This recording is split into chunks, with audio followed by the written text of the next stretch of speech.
But I'll go ahead and get started. So my title's pretty vague, soybean management options for the 2020 cropping system. So when they call me, I've been on the job for like a month, and I didn't have any research in, and I got my PhD in rice.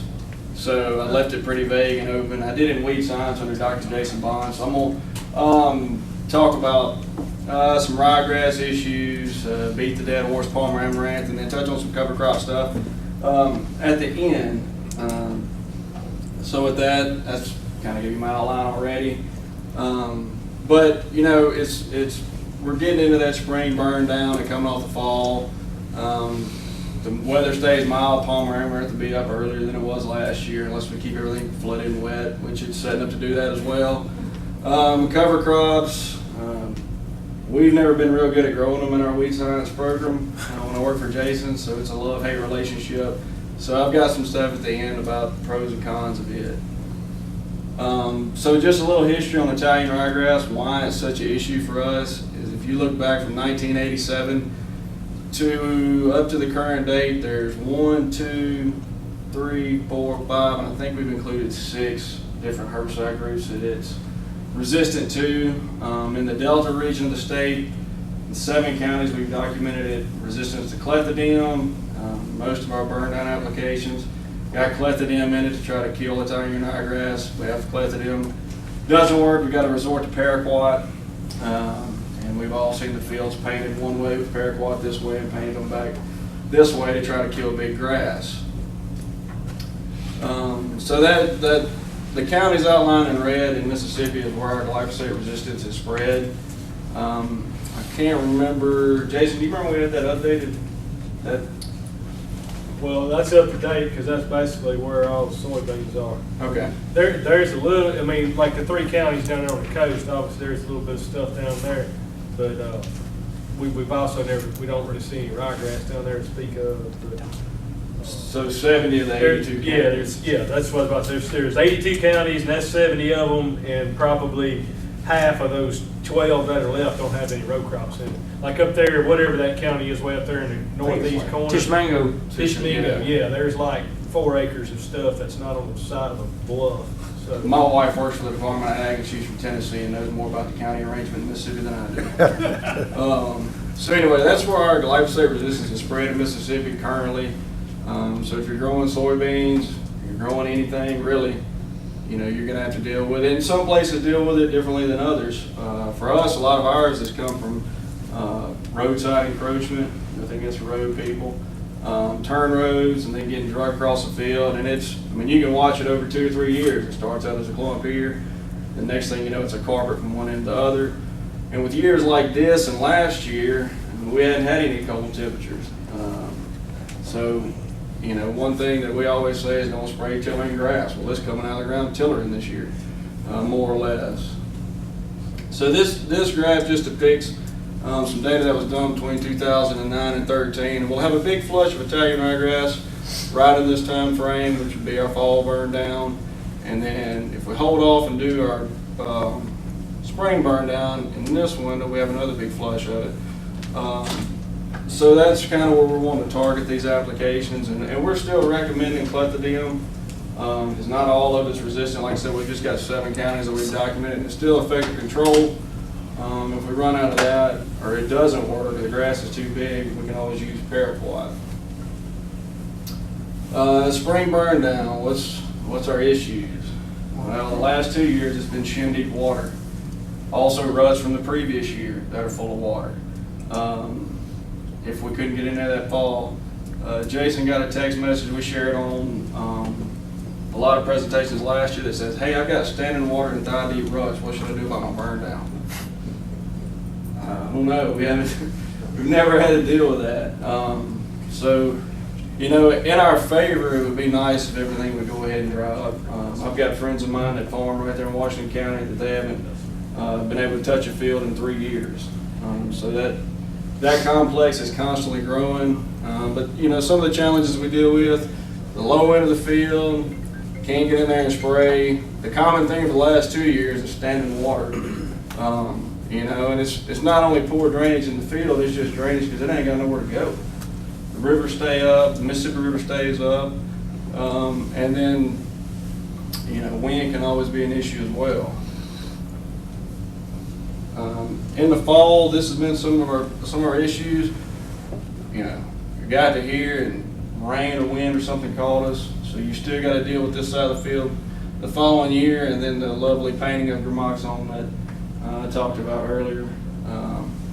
And that's really an issue because if it's got a seed head on it, it's already made seed, you're just increasing that, what's the term I'm looking for? You're going ahead and drying it down like you do with soybeans. And so if it's still there when you plant, you're knocking the seed off, and it'll be a problem to deal with the next year. So just some of the data that we pulled for this, and this is glyphosate, Italian ryegrass control with Select Max and auxin herbicides. If you look at the lowest rate of Select Max, we got about 85% control. But control obviously increased as we increased the rate. But until we got to the higher rates, it seemed like having a 2,4-D or dicamba product in the tank seemed to reduce control. And we've got a graduate student that's working on some different annual grasses to chase that rabbit down the hole and see what's going on, because I don't, what states is everybody from? Mississippi, Arkansas, Tennessee, Missouri, Kentucky. So we've had a lot of trouble with, our main problem is barnyard grass and putting these dicamba mixtures in with Roundup and losing some control. So we're having a graduate student chase that down with annual grasses with these perennial like ryegrass. You know, it probably has something to do with the nozzle size or the application time and when it went out. I don't remember what time of the year these applications went out. March or February. March, That February. rate is March. Okay. But if we bump it on up to that 16-ounce rate of Select Max, you know, that's our best level of control regardless if we got a broadleaf product or material in there. Visually, this is what it looked like when we went back and planted soybeans into that. If you include, you know, these were sequential treatments in the fall with putting out dual magnum and coming back in March and spraying gramoxone. The residual just helps us a lot if you can get in. Now, a year like this, if you're not going out by airplane, it can be extremely difficult unless the ground freezes over, and even then, the integrity of the product can take forever to last.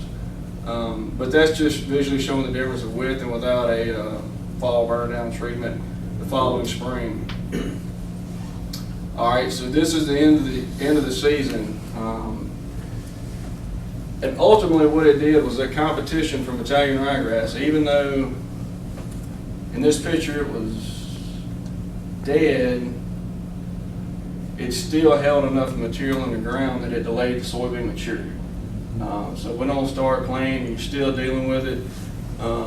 You know, it can have some patchy spots in the field where your moisture is going to jump up because it couldn't mature as fast as the rest of the field.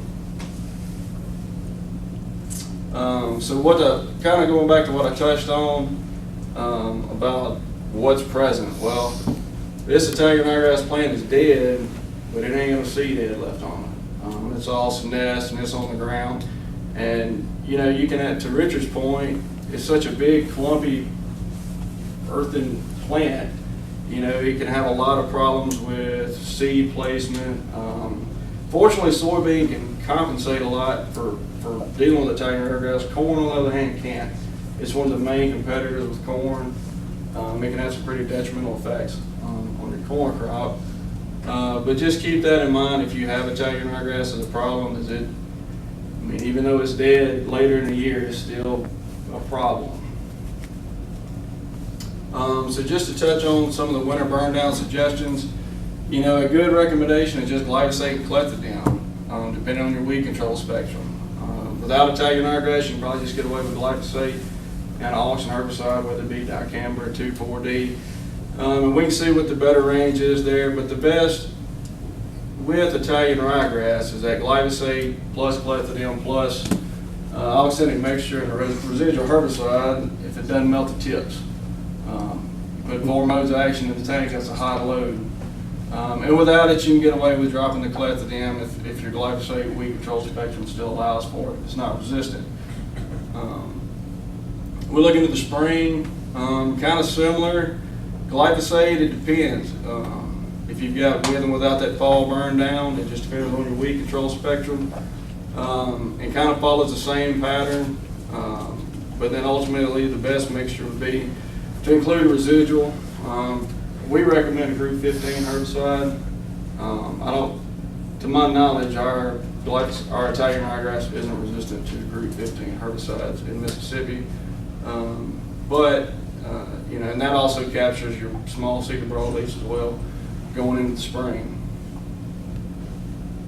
So Palmer Amaranth is beating a dead horse, but we're still beating it.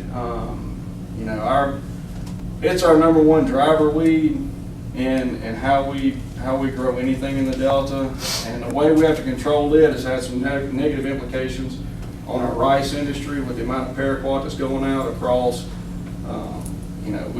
We have planted soybeans from 1st of April into March through to June the 15th, depending on the weather. And so, because of Palmer Amaranth and driving us on the gramoxone train with residual herbicides, it's had some implications on our rice industry. Which, if anybody's got any questions, that's what I did my work on. So it'll.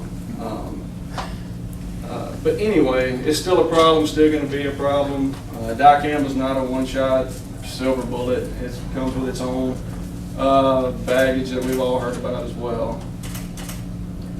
So just to kind of going into the spring, paraquat mixed with the pre-plant or pre-herbicide treatments is essential. We can't live without it. And if anybody's not aware, they've got some new paraquat regulations coming in that has come down from EPA. I think that website is usparaquattraining.com. Everybody that touches, handles, sells, mixes, loads, and applies gramoxone will have to be certified. You can do the testing online. I asked somebody the other day, it takes about, yes sir? We heard just pouring the chemicals, so is it sales or is it pouring? Touching it. Anything involved with gramoxone. Mixing it, shipping it as well. So they've really come down, and I saw the job. We just came from Southern Wheat Science Society meeting, and you know how they regulate a gas can now, where you just about can't get gas out of it? Well, they just about regulated this gramoxone jug where you can't get gramoxone out of it. But that website, I should have put a link up here. It's usparaquattraining.com. You have to pass it with 100% completion on all the quizzes. I asked somebody earlier this week. They say it's pretty straightforward. It takes about 30 minutes to do. But that will be required to purchase and handle gramoxone. And that license is good for 3 years, so you don't have to do it every 3 years. And supposedly they shifted more to bulks to be the closed system. But if it comes in 2.5, I mean, it looks like what amounts to a lock and load.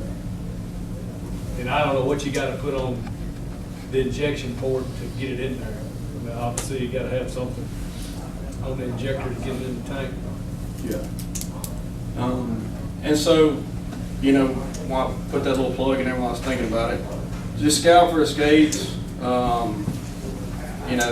This is one of the main concerns with me and still Palmer Amaranth is whether it's gramoxone or Liberty. If you get outside that 2 to 4 inch window, you're looking at about 80% control, and it may take him all season to come back to that side, but he can still put a seed head on and put out 100 seed for the next year. And with the mild winter we got now, they'll grow till the first frost. So just keep that in mind and keep a good eye on it and scout for escapes. So this picture is taken from Dr. Tom Barber, and this is the part I'm going to touch on some cover crops. And of all the cover crop mixtures and different presentations I've listened to and been involved with in our weed control spectrum that we do in the wintertime, I remember when Tom put this up and I thought, man, that is pretty amazing to get 80% control of cereal rye. Now I think they had to come back and do a post-emergence application to clean up the rest of them, but in my new role as a cropping systems agronomist, this is some of the stuff that I'm interested in just to keep my weed science roots going. So moving into that, I go back to the tagging ryegrass. So this is a glyphosate tagging ryegrass 100 days after treatment. These were put out in the fall. And so, you know, we maintain 100 days after treatment pretty decent control regardless of herbicide. Command and Boundary, if you're not from rice country, Command is clomazone. It's a hot product that we use. It's expensive to put out in the fall. It's labeled in soybeans, but it's an expensive product, but it does really well. And Boundary seem to hold pretty season-long control going in with that. So when we take those same treatments and look at injury to your cover crop, because these were planted into cereal rye cover crop, Command almost killed it. So there's your trade-off if you are planting a cover crop and wanting something free. Other than that, Warrant and Dual Magnum had about 22% injury, which isn't bad. It does stun it and kind of set it back some, but like I said, we're not real good at growing them at the research station, so that's just something we're working on. So visually, this is what it looked like. The non-treated looks bad, the frost got it, but if you look, this is kind of what Command looked like. It torched everything, but the ply is still clean, so it was a pretty active residual. At best treatment, if you've got a cover crop, is either going to be Zidua, which you can see a little bit of, I think that's Italian ryegrass there coming up. The picture's kind of fuzzy, but that Boundary kept it clean pretty well throughout the year. So just keep that in mind if you're thinking about doing a cover crop and some form of herbicide program in it. That's a neat picture. Oh, there it is, got animation.